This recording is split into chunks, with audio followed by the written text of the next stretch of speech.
আসসালামু আলাইকুম। আমার গাড়ি স্থবিরতা, আমার গাড়িটা ধোয়াশ করাবো, পান দিয়ে ধোয়াশ করি বুঝতে করে ফেলতে হবে। এবার হাওয়া দিয়ে বাতাস দিয়ে ফর্ম দিয়ে মাড়ি ধোয়াশ করতে হবে ভালো করি। এবার ফর্ম মারার পরে হাত দিয়ে ভালো করে বস্তা করে ফেলতে হবে, তুলতে হবে ভালো করে। গাড়ি নোংরা ময়লা, ওই টাকাটা জোরে জোরে ধোয়াশ করতে হবে।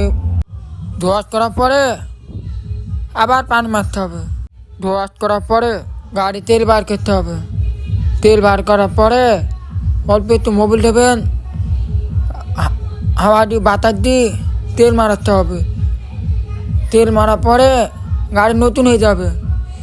নতুন হয়ে যাওয়ার পরে গাড়ি টানা দিয়ে গাড়ি ভালো করে মুছে ফেলবে। মোছার পরে আপনি গাড়ি কাটা মোছা পারবে। আমাদের হয়তো কোনো মোটর সাইকেল